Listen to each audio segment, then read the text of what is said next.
In the following 6 lessons, we will be learning about the box model. This includes margins, paddings, borders, width and height, and the box model itself. And we're starting this exploration of the box model with margins. So what is a margin? Well, this is the hero section of my website, slingthedragon.io. We have an image, a heading, 2 paragraphs, and a button. However, I purposely removed all of the margins from my elements before I started filming. And without any margins, all of my elements appear to be almost touching each other. This is a problem. We don't want our elements touching each other. We want space separating our elements, and to add this space, we use a margin. When I add a margin to my elements, we create a pushing motion, pushing elements away from each other and creating the space needed for them to be separated. This is how you should conceptually think of margins, as a pushing motion, pushing other elements away, creating space around the element it is being applied on. And this is very important to understand because unfortunately, I see a lot of people making the mistake of using margins to somehow position their elements, essentially using margins not for pushing purposes, but for layout purposes. However, margins are not a layout tool. You shouldn't be using margins for layout purposes. Don't use margins as a means of positioning your elements or for creating layouts. It's not its intended purpose. Instead, reserve the usage of a margin to create space around an element by pushing other elements away. Now that we have a conceptual understanding of what a margin is, let's gain a more practical understanding in our code. In my index.html, all I have in my body element is these 2 h1 elements. And looking at them in my live server, you'll notice there seems to be some space between and around them. It turns out that the browser, by default, automatically assigns a margin to all elements and also around the entire document. I'll open my developer tools, I'll expand the body element, and when I hover over my h1 elements, there's an orange overlay above and below the content area of the h1 element I'm currently hovering over. And if I hover over the body element, it also has an orange overlay, though somewhat smaller. This orange overlay is a visual representation of the margin an element has. And although we haven't given our elements a margin yet, our elements all have a default margin assigned to them by the browser. And we can see these default styles if I select the element I want to inspect in the Elements panel of my DevTools, like the body element. And on the right side of my DevTools, on the Styles panel, there's this body rule set labeled as a user agent style sheet. This user agent style sheet label represents the default styles automatically given by the browser to any given element, in this case the body element, and the browser by default is giving the body element a display of block, but more importantly, as is pertinent for this lesson, a margin of 8 pixels. Under this user agent style sheet, we also find a visual representation of the box model. This box model will have its own dedicated video in a few lessons, but for now, we do see that the margin of 8 pixels on our user agent style sheet is also being represented in this visual representation of the box model. We see on all 4 corners of this margin box is the number 8 for 8 pixels. And hovering over this margin box, we can see it represented again by the orange overlay in our live server. Now in my Elements panel, if I select one of my h1 elements, the user agent style sheet, or default styles for h1 elements, contains a display of block, a font size, but more importantly, these margin properties. And looking at the box model, our h1 element has 21.440 pixels of top and bottom margins.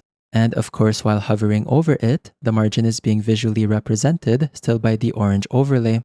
We have now established that the browser applies default styles to HTML elements, and among these default styles is usually a margin. This default margin isn't something we actually want when we're building a website. We want to take over control of the margin applied on our elements and not have the browser assign what it thinks our elements should have as a margin. And so what I do before I begin any project is head over to my CSS file, select everything with the universal star selector, and overwrite the default margin on all elements by resetting the margin on everything to 0. We will learn more about this margin property in a few minutes, but for now, When I save, we see we've reset the margin on all elements with the margin property, and now our H1 elements are much closer to each other. With the default margins removed, we're free to define our own custom margins. So I'll head over to my index.html and I'll give my first H1 element a class called title-1.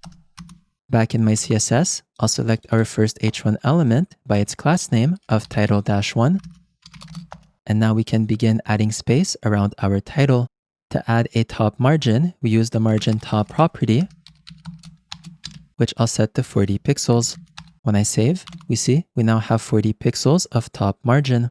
To add a right margin, we use the margin right property, which I'll set to 40 pixels. When I save, we see we now have 40 pixels of right margin. To add a bottom margin, we use the margin bottom property, which I'll set to 40 pixels. When I save, we see we now have 40 pixels of bottom margin. And finally, to come full circle and add a left margin, we use the margin left property, which I'll set to 40 pixels. And when I save, we see we now have 40 pixels of left margin. Now, in addition to these 4 individual properties, we can use the margin shorthand property, which, if you remember from the previous lesson, a shorthand property is a property that does the job of all of its sibling properties, but in one property.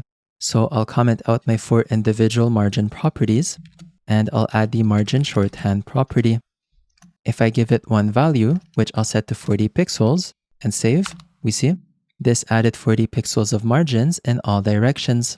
If I give it 2 values, the first of 100 pixels, and the second of 40 pixels, and save, we see the first value of 100 pixels represents the top and bottom margins, and the second value of 40 pixels represents the left and right margins.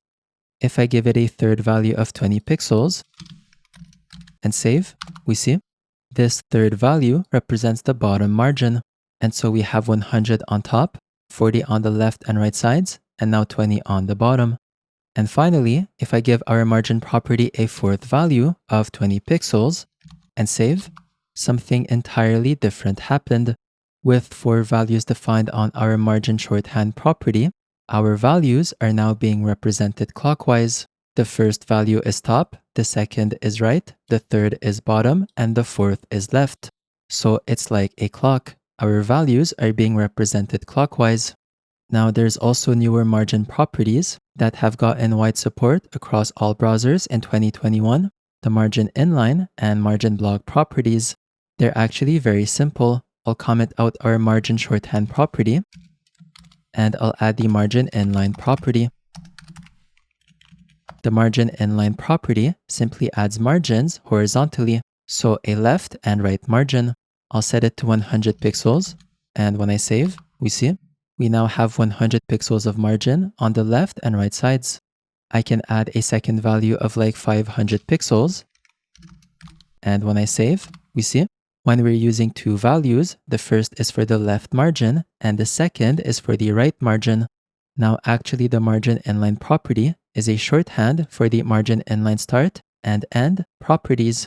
So if I replace margin-inline for margin-inline-start and remove the second value and save, we see margin-inline-start adds a margin on the left, and if I change it to margin-inline-end and save, we see margin-inline-end adds it to the right. And finally, I'll add the margin block property.